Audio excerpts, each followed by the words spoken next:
Hello दोस्तों, और आज के करंट अफेयर में आपका स्वागत है। और इस ऑडियो आर्टिकल में हम देखने वाले हैं कि आज की न्यूज़ क्या रही।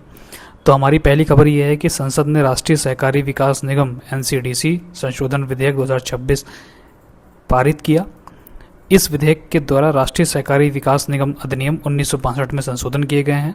एनसीडीसी संशोधन विधेयक 2026 के माध्यम से कुछ प्रमुख संशोधन इस प्रकार हैं। जैसे कि कार्य क्षेत्र में देखें तो 1962 के अधिनियम में प्रावधान थे कि एनसीडीसी कुछ निश्चित क्षेत्रों वस्तुओं में सहकारी कार्यक्रमों के लिए वित्त पोषण उपलब्ध कराता था।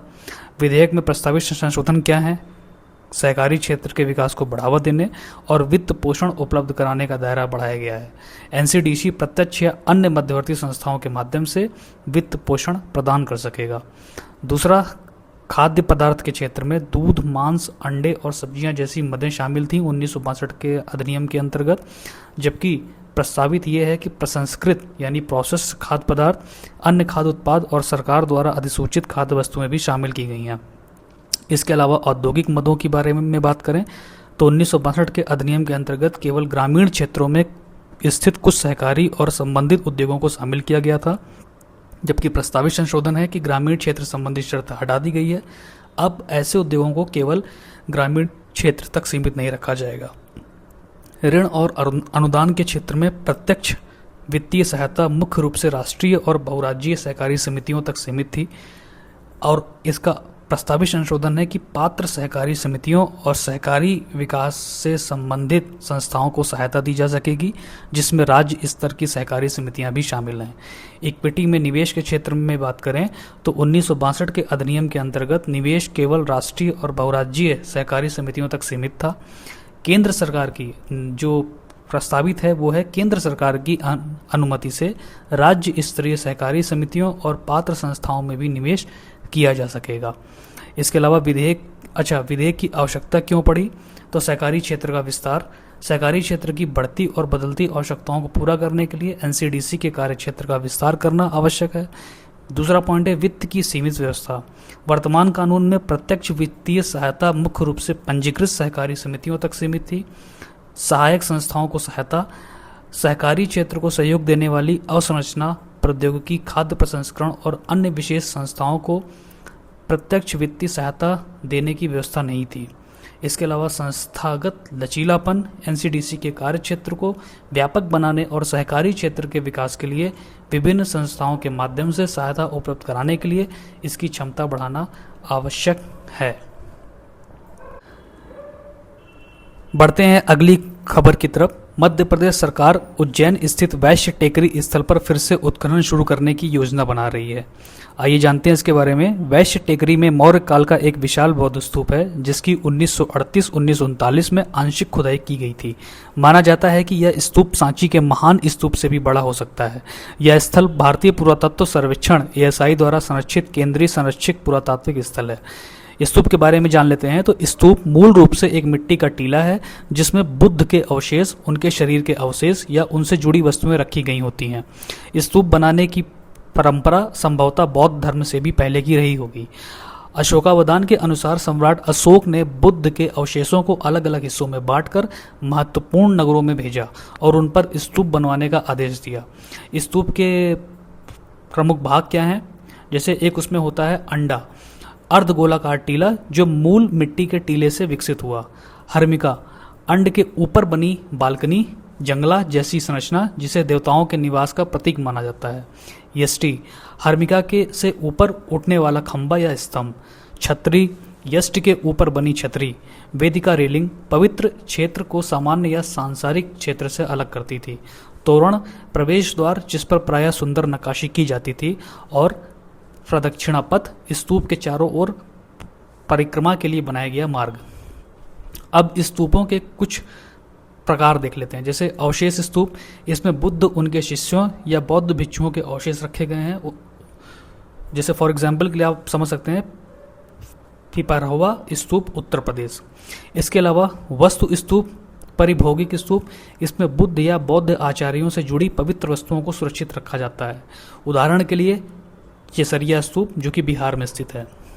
तीसरा है स्मारक स्तूप, उद्देशिका स्तूप, बुद्ध के जीवन से संबंधित महत्वपूर्ण घटनाओं या स्थानों की स्मृति में बनाए गए हैं।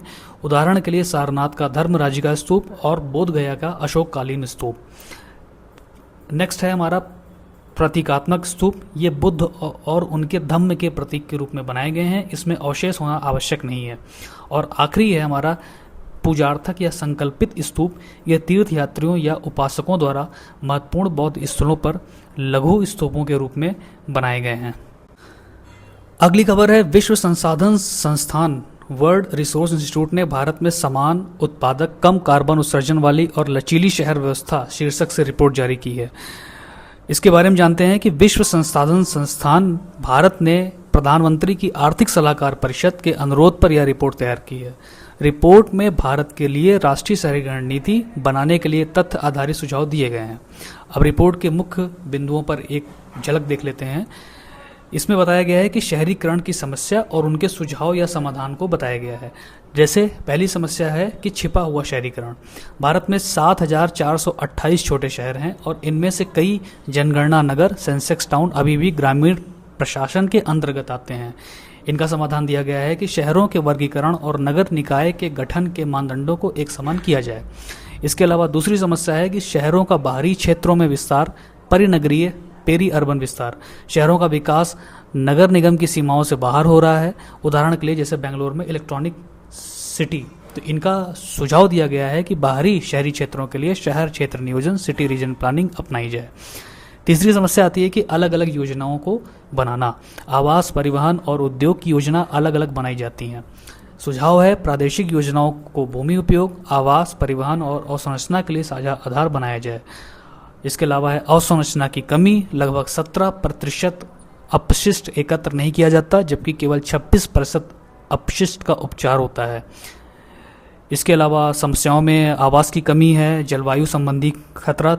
3 डिग्री तापमान वृद्धि की स्थिति में भारत के 103 शहरों में वर्ष में 150 या अधिक दिन तापमान 35 डिग्री से ऊपर रह सकता है। इसका सुझाव दिया गया है कि जलवायु अनुकूल और बहु आपदा प्रबंधन योजना को शहरी नियोजन में शामिल किया जाए। इसके अलावा नगर निकायों की कमजोर वित्तीय स्थिति। 74वें संविधान संशोधन के बाद भी पूर्ण वित्तीय और प्रशासनिक अधिकारों का हस्तांतरण नहीं हुआ है। संपत्ति कर से केवल जीडीपी का लगभग 0.15% प्राप्त होता है। तो इसका सुझाव दिया गया है कि नगर निकायों को 3Fs कार्य, धनराशि और कर्मचारी के माध्यम से सुदृढ़ किया जाए। शहर पर डेटा की कमी भी एक अहम समस्या है और जैसे कि शहरों के आसपास के क्षेत्रों में हो रहे विकास को सही तरीकों से दर्ज नहीं किया जाता। इसका सुझाव दिया गया है कि राष्ट्रीय शहरी डेटा प्रणाली और ज्ञान साझाकरण नेटवर्क विकसित किया जाए। जंगलों में रास्ते बनाकर अन्य वन्य जीवों के आवागमन को आसान बनाते हैं। वन विकास बीजों के प्रसार और पोषक तत्वों के चक्रण में सहायता करते हैं, जिससे वन विविधता बनी रहती है। पर्यावास निर्माण छोटे छोटे पारितंत्र बनाने और विभिन्न पर्यावासों के बीच संपर्क सुदृढ़ करने में सहायता करते हैं। इसके अलावा एशियाई हाथियों के बारे में जान लेते हैं। इनकी उप प्रजातियाँ क्या क्या हैं। जैसे एशियाई हाथियों की प्रमुख उप प्रजातियाँ हैं भारतीय हाथी, जिसको हम एलिफस मैक्सिमस इंडिकस कहते हैं, सुमात्राई हाथी, बोर्नियन हाथी और श्रीलंकाई हाथी। इनका आवास और वितरण क्या है, डिस्ट्रीब्यूशन क्या है, तो ये शुष्क से लेकर आर्द्र वन और घास के मैदान जैसे विभिन्न प्रकार के पर्यावासों में पाए जाते हैं। एशियाई हाथी 13 देशों में पाए जाते हैं। विश्व के जंगली एशियाई हाथियों में लगभग 60% यानी 22,446 भारत में पाए जाते हैं। राज्यों में कर्नाटक में हाथियों की संख्या सबसे अधिक है और इनकी संरक्षण स्थिति के हिसाब से देखें तो IUCN की रेड लिस्ट में इंडेंजर्ड स्पीशीज में इनको रखा गया है। वन्य जीव संरक्षण अधिनियम 1972 की अनुसूची 1 में शामिल है और साइट्स की परिशिष्ट 1 में शामिल किया गया है। भारत में हाथियों के संरक्षण को लेकर के कुछ पहलें जो उठाई गई हैं उनके बारे में जान लेते हैं। तो 1992 में प्रोजेक्ट एलिफेंट स्टार्ट किया गया। यह केंद्र सरकार का प्रमुख कार्यक्रम है, जिसका उद्देश्य हाथियों का संरक्षण करना, हाथियों के पर्यावास की सुरक्षा, मानव हाथी संघर्ष को कम करना। इसके अलावा माइक हाथियों के अवैध शिकार की निगरानी करने के लिए यह पहल उठाया गया था। यह साइट्स के नेतृत्व में संचालित कार्यक्रम है, जिसका उद्देश्य हाथियों के अवैध शिकार की निगरानी करके रोकना है। इसके अलावा हाथी रिजर्व कॉरिडोर। भारत में 14 हाथी बहुल राज्यों में से 33 हाथी रिजर्व हैं। देश में लगभग 150 हाथी कॉरिडोर बनाए गए हैं। गज सूचना या कैप्टिव हाथियों की पहचान और निगरानी के लिए विकसित आनुवांशिक डेटाबेस और मोबाइल एप्लीकेशन है।